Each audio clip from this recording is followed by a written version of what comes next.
আজ একটা স্বাস্থ্যকর ও পুষ্টিকর টিফিনের রেসিপি নিয়ে চলে এসেছি। একদম সহজ পদ্ধতির রেসিপি। নমস্কার বন্ধুরা, রূপা সিম্পল অ্যান্ড ডেলি লাইফে আপনাদের সবাইকে অনেক অনেক স্বাগত। নামমাত্র তেল দিয়ে আজ তৈরি করেছি মটরশুঁটির পুর ভরা এই টিফিন রেসিপি। 1 কাপ চাল দিয়েই বাড়ি শুদ্ধ সবার টিফিন তৈরি করে নিয়েছি। ছোটদের টিফিন বক্সে বা বড়দের লাঞ্চ বক্সে অনায়াসেই কিন্তু দিয়ে দিতে পারবেন, আর বাচ্চারা খুব আনন্দ করে কিন্তু খেয়ে নেবে। এতটাই লোভনীয় এই টিফিন রেসিপি। তাহলে সঙ্গে থাকুন, দেখতে থাকুন। আশা করছি অন্য দিনের মতো কিন্তু আজও আপনাদের খুব ভালো লাগবে। আর যদি ভালো লাগে প্লিজ বন্ধুরা একটা লাইক কমেন্ট করে দেবেন, খুব বেশি ভালো লাগলে একটা শেয়ার করে দেবেন। আর অবশ্যই নতুন যারা এসেছেন তারা প্লিজ বন্ধুরা আমার চ্যানেলটা সাবস্ক্রাইব করে আমার পাশে থাকুন। নতুন পুরনো সব বন্ধুদের আমার অনেক অনেক আন্তরিক শুভেচ্ছা আর ভালোবাসা জানিয়ে আজকের রেসিপি শুরু করছি। সবার প্রথমে আমি পুর তৈরি করব। পুর তৈরি করার জন্য একটা ছোট বাটির 1 বাটি মটরশুঁটি আমি নিয়ে নিয়েছি ছাড়িয়ে, আর একটা আলু এইভাবে কেটে নিয়েছি। আলু আর মটরশুঁটি সিদ্ধ করে নেব। প্রেসার কুকারের মধ্যে আলু আর মটরশুঁটি দিয়ে জল দিয়ে একটু নুন দিয়ে কিন্তু আমি একটা সিটি মেরে নিয়েছি। এইটা ঠান্ডা হতে হতে আমি একটা ভাজা মশলা তৈরি করে নেব। এখানে পুরের জন্য আমি একটা মশলা তৈরি করব। তার জন্য প্যানের মধ্যে কিছু মশলা, গোটা মশলা আমি নিয়ে নিয়েছি। 1/2 চা চামচ করে নিয়েছি ধনে নিয়েছি, মৌরি নিয়েছি আর গোটা জিরে নিয়েছি। সেই সাথে 2টো শুকনো লঙ্কাকে ছিঁড়ে নিয়েছি আর খুব সামান্য একটু গোটা গরম মশলা নিয়েছি। যদি শুকনো লঙ্কাটা আপনারা না দিতে চান সেক্ষেত্রে কাঁচা লঙ্কা কিন্তু অবশ্যই ব্যবহার করতে পারেন। এখানে আমি মশলাগুলোকে একটু হালকা লাল করে নিয়ে জাস্ট নেড়ে নিয়ে আমি মিক্সিতে গুঁড়ো করে নেব। আলু আর মটরশুঁটি কিন্তু খুব সুন্দরভাবে ঠান্ডা হয়ে গেছে। এবার আমি এটাকে হাতের সাহায্যে একটু মেখে নেব যতটা সম্ভব। সেইভাবে আপনারা চাইলে ম্যাশার দিয়ে ম্যাশ করে নিতে পারেন। আমি এটা হাতের সাহায্যেই মেখে নেব, কারণ মটরশুঁটিগুলো খুব একটা নরম করে মাখার কিন্তু দরকার নেই। মটরশুঁটিগুলো কিন্তু একটু গোটা গোটা রেখেই আমি হাতে মেখে নিয়েছি আলুর সাথে, কারণ এটা একটু মটরশুঁটিটা গোটা গোটা থাকলে মুখে পড়লে কিন্তু খাওয়ার সময় খুব ভালো লাগবে, তাই জন্য একটু গোটা গোটা রেখেছি। এবার এর মধ্যে আমি যে ভাজা মশলাটা গুঁড়ো করলাম সেটা দিয়ে দিলাম। সিদ্ধ করার সময় নুন আমার দেয়া আছে, তাই বুঝে শুনে অল্প একটু নুন দিয়ে দিলাম। স্বাদটাকে ব্যালেন্স করার জন্য কয়েকটা দানা চিনি দিয়ে দিলাম। এটা একদমই অপশনাল। স্বাদটা আরো বাড়িয়ে তোলার জন্য দিয়ে দিলাম আমি 1 চা চামচ চাট মশলা। এই চাট মশলাটা যদি হাতের কাছে আপনাদের না থাকে নাও দিতে পারেন, না দিলেও চলবে। আর ভাজা মশলার মধ্যে শুকনো লঙ্কাটা ব্যবহার না করে এখানে আপনারা কিন্তু খুব ছোট করে কাঁচা লঙ্কা কুচিও দিয়ে দিতে পারেন। যদি বাচ্চারা খায় ঝালটা সেই বুঝে দিলেই হবে। এত সুন্দর লোভনীয় এই রোলটা হয় বন্ধুরা।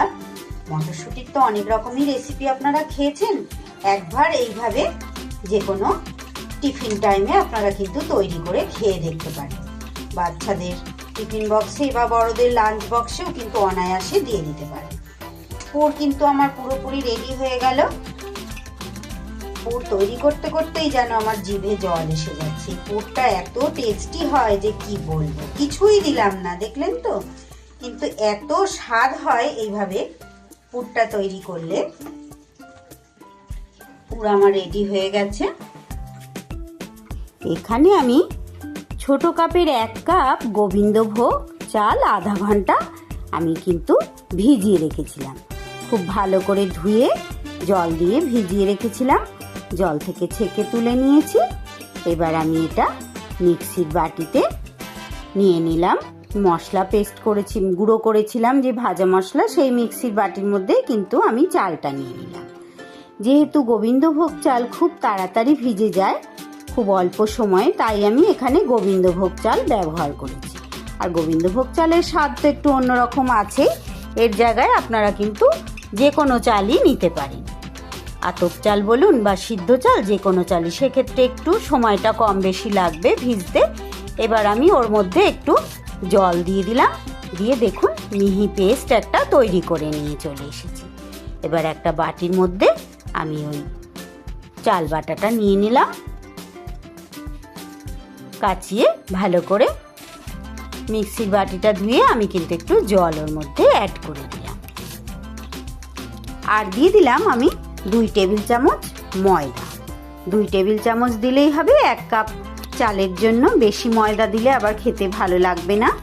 তার মধ্যে দিয়ে দিলাম পরিমাণ মতো একটু নুন, আর কিছু আমি কিন্তু এর মধ্যে দেব না। এবার খুব সুন্দর করে আমি কিন্তু এটাকে মিশিয়ে নেব বেশ কিছু সময় ধরে, যাতে ময়দাটা খুব ভালোভাবে এর সাথে মিশে যায়। বাচ্চাদের টিফিন দেওয়া মানেই কিন্তু বন্ধুরা একটা ঝামেলার ব্যাপার। প্রত্যেক দিন একটু রকম মানে আলাদা আলাদা রকমভাবে না দিলে কিন্তু বাচ্চারা টিফিন খেতে চায় না, ভীষণ ঝামেলা করে। আর পছন্দ মতো না হলে তো ফেরত নিয়ে চলে আসবে, টিফিন খাবেই না। তাই একটু বাচ্চাদের টিফিন দেওয়ার জন্য আমাদের কিন্তু ভেবে চিন্তেই দিতে হয়। সেই সাথে একটু স্বাস্থ্যকর পুষ্টিকর তো হওয়া লাগেই, যেটা খেলে একটু ক্ষতি হবে না আর কি। আর বড়দের লাঞ্চ বক্সেও কিন্তু এটা আপনারা দিয়ে দিতে পারবেন, কিচ্ছু লাগবে না, শুধু একটু সসের সাথে। আর একদম তেলবিহীন বলতে পারেন, নামমাত্র তেল দিয়েই কিন্তু আমি এটা তৈরি করব। ভীষণ লোভনীয়, ভীষণ লোভনীয়, ছোট বড় প্রত্যেকের কিন্তু ভীষণ ভালো লাগবে। খুব ভালো করে আমি ব্যাটারটা কিন্তু তৈরি করে নিলাম, আরও একটু জল দিয়ে আমি কিন্তু ব্যাটারটা পাতলা করে নিলাম। রুটিটা মানে যেটা তৈরি করব সেটা যতটা পাতলা হবে আর যতটা বেশি করে আপনারা পুরের পরিমাণটা দিতে পারবেন ততটাই কিন্তু খেতে টেস্টি হবে এই টিফিন রেসিপিটি। তাহলে বন্ধুরা সঙ্গে থাকুন, দেখতে থাকুন। কাছে দূরে যে যেখান থেকে দেখছেন সব বন্ধুদের আমার অনেক অনেক ভালোবাসা। দেখুন বন্ধুরা, ঠিক ব্যাটারটা এই রকম। এইবার আমি গ্যাসের মধ্যে কিন্তু একটা তাওয়া বসিয়ে দিয়েছি, তাওয়ায় একটু তেল ব্রাশ করে দেব। একদম তেলবিহীন রেসিপি বলতে পারি। তারপর একটু এইভাবে জলের ছিটা দিয়ে দেব। এবার ছোট হাতায় করে এইভাবে একটু ব্যাটার দিয়ে চালিয়ে দেব। এটার সাইজ আপনারা ছোট বড় যতটা আকারের, যতটা বড় সাইজের বা ছোট সাইজে করতে পারেন, এটা একদমই আপনাদের পছন্দ মতো। এইভাবে হাতায় করে ছড়িয়ে দেব। কয়েক সেকেন্ড রাখার পর এইভাবে আমি পুরটা কিন্তু দিয়ে দেব। আস্তে আস্তে সাইড দিয়ে তো এটা কি সুন্দর উঠেই যাচ্ছে, দেখতে পাচ্ছেন। আমি এক হাতে দেখাচ্ছি বলে বন্ধুরা একটু অসুবিধা হচ্ছে।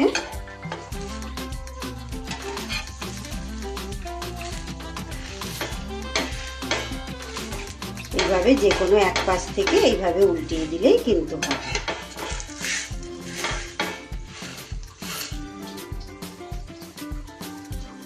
একটা আমার কিন্তু তৈরি হয়ে গেল। আবারও আমি একটু তেল ব্রাশ করে এইভাবে জলের ছিটা দিয়ে দিলাম।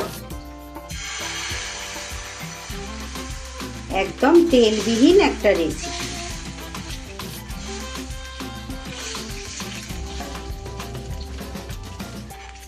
অথচ খুবই মুখরোচক।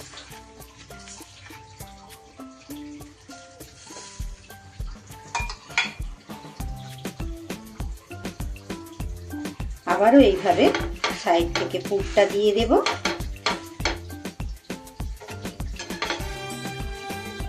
দিয়ে এইভাবে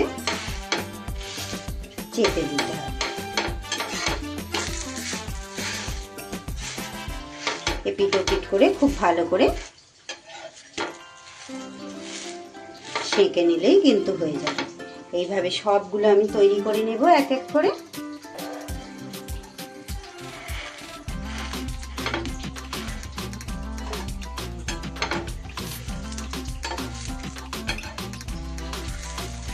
চাইলে কিন্তু এইভাবে আপনারা রোলের শেপও দিতে পারেন। আমার এক হাতে দেখাতে অসুবিধা হচ্ছে। ইচ্ছে মতো আপনাদের শেপ দিয়ে নিতে পারেন।